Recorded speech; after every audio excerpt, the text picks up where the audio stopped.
Oke, jadi ngomong-ngomong soal Perpu Kebiri dan efek jera, ya pemerkosaan itu jahat, saya setuju sama hal itu. Apalagi kalau itu dilakukan terhadap anak. Tapi masalahnya adalah Perpu Kebiri ini buat apa? Kalau dilihat dari konteks yang terjadi, katanya untuk menimbulkan efek jera. Oke, baik, efek jera. Yang harus diingat, efek jera itu ada dua, efek jera ke pelaku dan efek jera yang ditimbulkan ke masyarakat.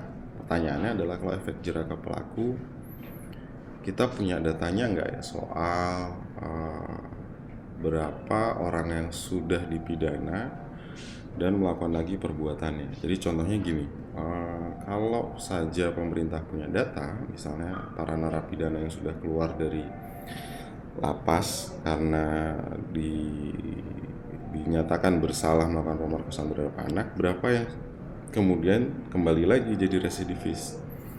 Pertanyaan itu yang sebenarnya tidak terjawab. Nah, kemudian kalau nggak terjawab, terus efek jera apa yang diharapkan dari supaya pelaku tidak melakukan perbuatannya kembali? Nah, kemudian efek jera ke masyarakat.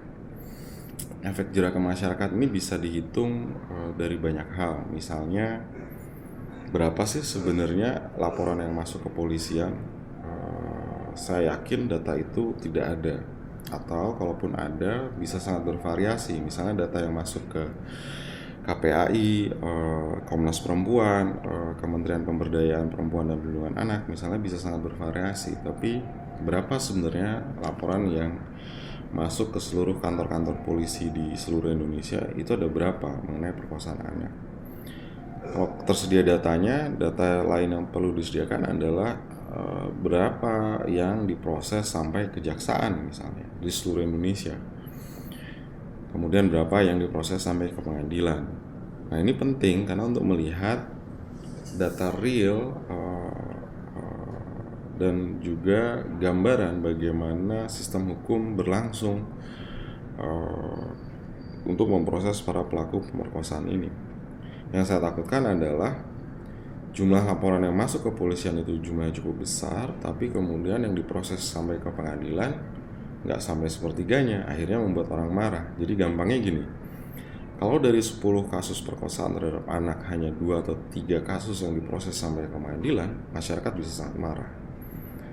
Dan ini tentu harus jalan keluarnya bukan memperberat ancaman hukuman pidana, tapi membereskan proses pemeriksaan perkara di kepolisian dan di kejaksaan, bahkan juga kalau perlu di pengadilan. Jadi efek jera itu tidak hanya bisa didapat dari besarnya ancaman hukuman, tapi bagaimana pemerintah melakukan atau mengefektifkan pemeriksaan perkara terhadap orang-orang yang disangka dan dituduh melakukan perkosaan terhadap anak. Kira-kira demikian.